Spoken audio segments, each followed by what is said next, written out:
Students, today topic is chemical equilibria in product yield and optimization.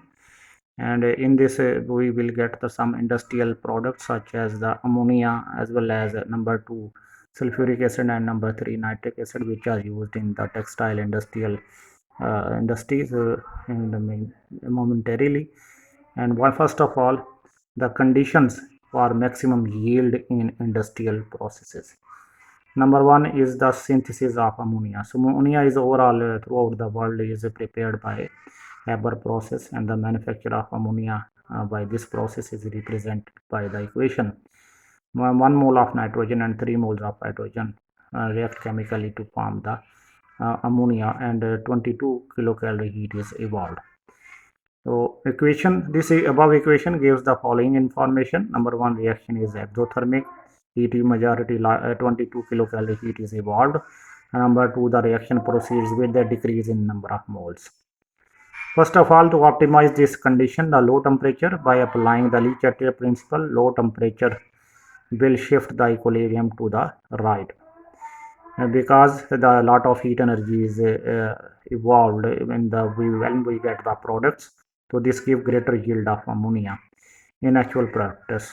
So a temperature of about 450 degrees centigrade is used when the percentage of ammonia in the equilibrium mixture is 50%. For example, if you give the plot arrangement here, we will see here the percentage of ammonia in this process. First of all, along y-axis is the percentage of ammonia at equilibrium, and along x-axis the pressure and the atmosphere. When the temperature is raised, the synthesis of ammonia becomes low, and when we temperature reduce at 450 degrees centigrade, 50% ammonium is transformed into nitrogen and hydrogen, because the reaction is reversible reaction. And here when you increase the pressure in the atmosphere, at high pressure, the temperature gives the in equilibrium position. First of all, here when high pressure on the reaction at equilibrium favors the shift of the equilibrium to the right.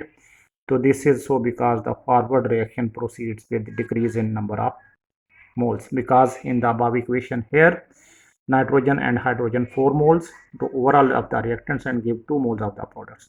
This is so because the forward reactions proceeds with a decrease in number of moles. So a pressure of about 200 atmosphere is applied to achieve the equilibrium process here.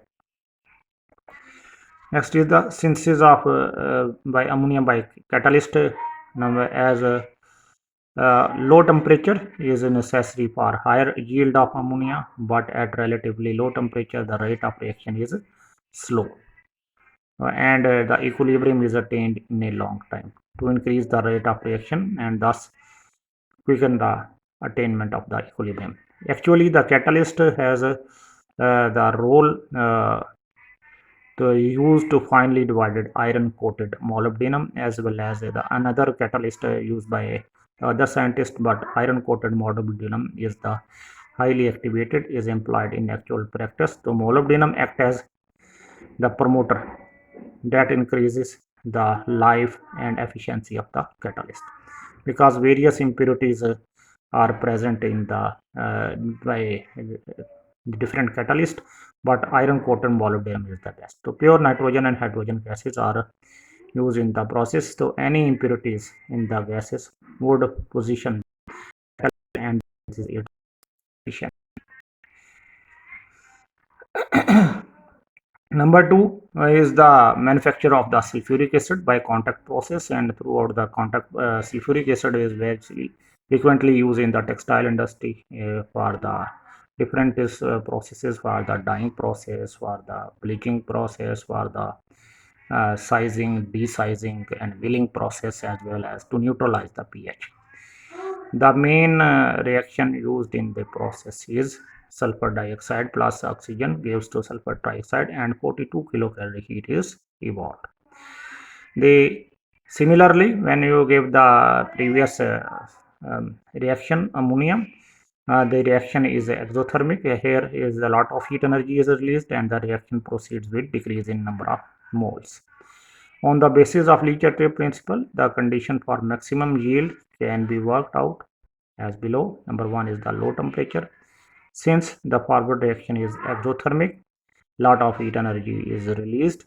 The equilibrium will shift on the right at low temperature. So an optimum temperature between 400 to 450 degrees centigrade is required for maximum yield of sulfur trioxide.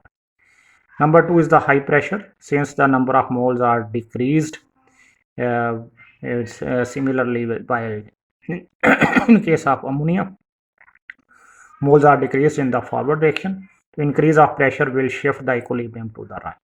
Thus, for the maximum yield, only 2 to 3 atmosphere at high pressure is sufficient for the synthesis of the sulfur trioxide. Number 3, the role of the catalyst.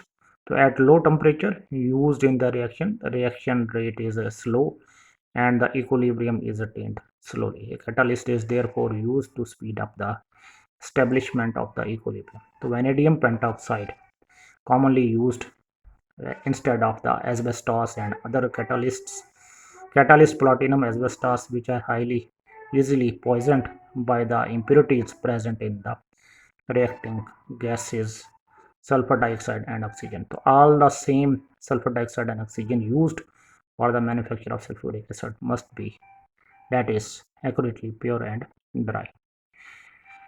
Final process is the number 3 is the nitric acid by Brickland process. Nitric acid is prepared on a large scale by making use of the reaction. Nitrogen and oxygen react chemically to form the nitric oxide, and heat is absorbed in this case minus 43.2 kilocalorie. The equation gives us the following information. The reaction proceeds with no change in the number of moles because in the reactant and product side the number of moles are equal. Number 2, the reaction is endothermic and proceeds by absorption of heat. The favorable condition for the maximum yield of nitric oxide are: number 1 is the high temperature because the heat is absorbed. So since the forward reaction is endothermic, and increase in temperature will favor the Le-Chatelet principle at high temperature of the order of nearly about 3000 degrees centigrade is employed to get high yield of nitric acid. And then number 2 is the no effect of pressure because on the both reactants as well as products in this equation, now number of moles are equal, so no effect of pressure. The forward reaction involves no change in the number of moles, so change in pressure has no effect on the equilibrium, so there is no effect of pressure. Number 3 is the high concentration. The formation of nitric oxide is favored by using high concentration of the reactants of both nitrogen and oxygen react chemically to form the high concentration of the nitric oxide.